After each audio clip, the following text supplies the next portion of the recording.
Crown Jewel is this weekend as the WWE once again heads out to Saudi Arabia for a card with an interesting premise that they pushed really hard in one sense and not in the other sense. They are going to crown the first ever Crown Jewel champion, champion versus champion. And like on the one hand, I think there's an interesting aspect of this, and I think you've kind of seen the pros and cons of it as this whole thing has played out. The Gunther Cody one, I think they have both made legitimate claims to being this, and the importance that they hold in getting this. I think they have done a good job of building this up. For Liv Morgan and Nia Jax, it has a little bit been more about the different side quests that they have had. And now apparently Rhea Ripley is out for a while, and so that does kind of change the equation here for a Liv Morgan, that what is she going to have now? But they've done a bit more to set up Nia Jax post this. And so on the one hand, they have really just focused on this and this alone on the men's side,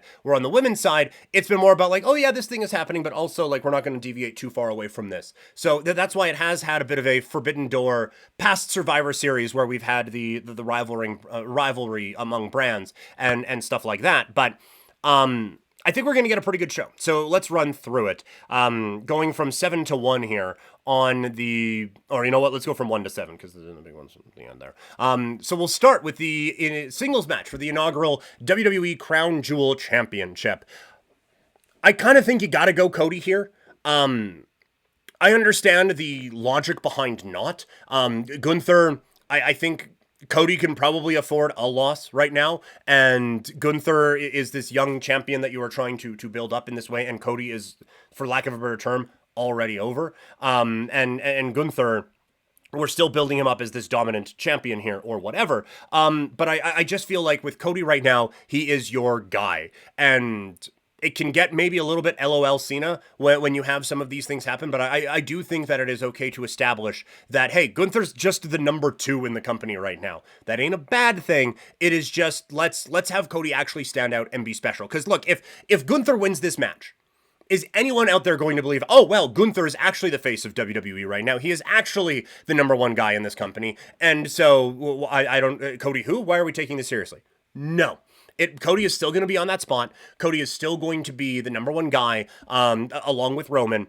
That's still going to be the case. So why not lean into that and actually give Cody this thing and actually go into it instead of trying to have this fake little, and I get like wrestling, but instead of having this fake like, oh well, this guy's actually the grand champion and look at all of these things and all of that. It was like when SmackDown would win the Survivor Series thing every year, or NXT would win some. It's like, is anyone buying that NXT is on the level of these? No. And now all you've done is try to make everyone the same, and then no one stands out. One of the things that Triple H has done in this new era that they have been talking about is our standouts are going to stand out. And that is going to come at a sacrifice to some, and that is going to make a few people frustrated. But when you try to, okay, well, now we're going to level this guy off, and it's this 50-50 thing, no one breaks through. So if Cody is going to have the perception of being the main guy anyway, then let him be the main guy and win this match. So I think Cody would win this one. Liv against Nia Jax. This one's tough because both of them are still kind of in their development as dominant champions or whatever. And so I think Liv kind of needs this one more. So I would go with Liv Morgan there. I think that this new thing with Raquel has given her a whole new kind of swagger about this character and added a bit more of an evolution to it than I was expecting there to come with this. And so and part of this is just I'm more on board with Liv Morgan than I am with Nia Jax. And I think Liv, you can have this, obviously with Nia, it's this dominant thing, right? And that would just add another thing to her. But I think it would add, this is a case where I think Liv maybe needs a little bit more legitimacy added to her. And so I would go with her for that one. Seth Rollins against Bronson Reed in a singles match. They have done a really good job of, I think, pivoting from the video game-esque storyline of Bronson and Braun Strowman and putting Seth Rollins in this. And it's just mass chaos all the time. I think Seth, I feel like Bronson Reed gets a win here in this first one, and this kind of builds up into a really big type of a blow-off match somewhere down the line. But I think this is really a part of the elevation of Bronson Reed, and so I think he gets a win in this spot. Randy Orton against Kevin Owens in a singles match. Kevin Owens, we're getting back to, I think, the best version of his character, where he is the prize fighter and doing all those sorts of things. I think that we are building him up for a title opportunity, and so I think Kevin Owens goes out and gets the job done. And I think, honestly, this would be part of a Randy Orton heel turn, where it's like, I came back and I was joking and I was doing all these things, and then Kevin Owens just kicked the shit out of me in Saudi Arabia, and I realized, like, I need to get back to being that guy at that level. And so I think the Randy Kevin bromance turns into, these are the two top heels on the SmackDown side right now. LA Knight against Andrade against Carmelo Hayes.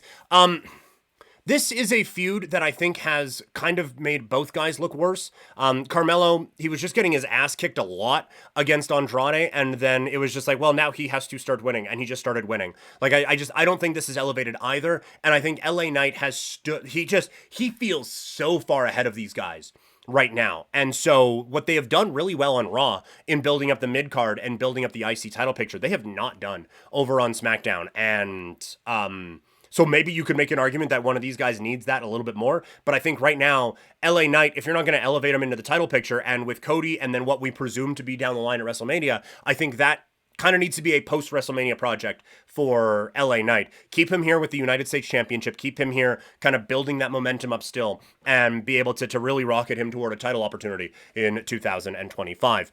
Fatal 4-way match for the tag team titles. I don't know, man.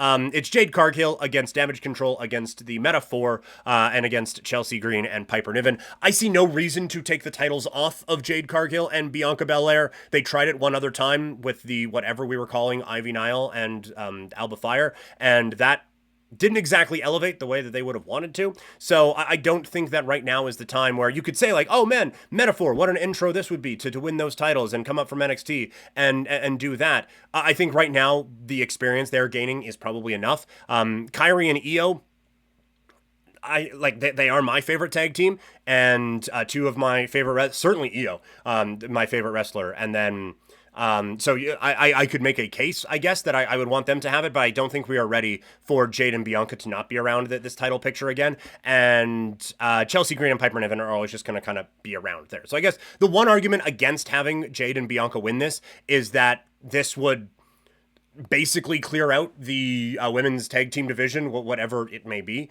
So that's not necessarily ideal. And so maybe to kind of keep this thing going a little bit, have one of them win, and it just kind of adds a little bit more intrigue. Because after this, like, I don't know what you do. I guess there is well, we didn't get pinned in this match, so let's go with them. But it does kind of feel like the Kyrie Io thing maybe has played out a little bit too much now, and it's time for them to kind of pivot into something else here. Again, if they want to change the titles, then do it. If they don't, I don't particularly care, to be perfectly honest with you. Then we get the 6-man tag. It is the bloodline of Solo Sikoa, Tama Tonga, and Tonga Loa, or probably Jacob Fatu, going up against Roman Reigns and the Usos of Jimmy and Jay. I think that this is, again, going to feel very Attitude Era-y. It kind of feels to me like you have to go with the bloodline here. They have been on the losing side of way too many different altercations and too many everything and just matches in general. They've been on the losing side of it, especially after losing the tag team titles the other day. But also, like, you just established the Usos back together along with Roman Reigns. So I can see how you'd want them to get the win as well. I would imagine we get some form of significant storyline advancement as this goes on. And whether it is, if The Rock was going to be there, I would imagine there would be some form of advertising for it. That feels like one, because it's not like there is a ton of star power on this thing anyway, and they like to make the Saudi shows feel like gigantic deals. And so I feel like if we were going to get The Rock come out and really pick a side in this, that it probably would have happened already. Although, if we are presuming that there is going to be some form of War Games involvement, that does have to we kind of got to get there. And so for the story that we all have in our minds, it would make sense for The Rock to come out here. So I could see that one maybe working its way out that way. I also do wonder if there is going to be, like, maybe this is the Hikuleo reveal, return, or debut, whatever. I also do wonder if there is going to be a little bit of a tensiony thing now with Jacob Fatu. Like, hey, look, man, when I was out there, we were tag team champions, and we took the belt away from me, gave it to that guy, and then we lost. So I don't know. So I do wonder if there's going to start to have that fracturing, and Jacob goes over to the Roman Reigns side. But they have my attention. The Bloodline storyline, like we talked about, they are hitting a few of the same notes in not the same way, and that's getting a little bit frustrating. But also, I do think that they have done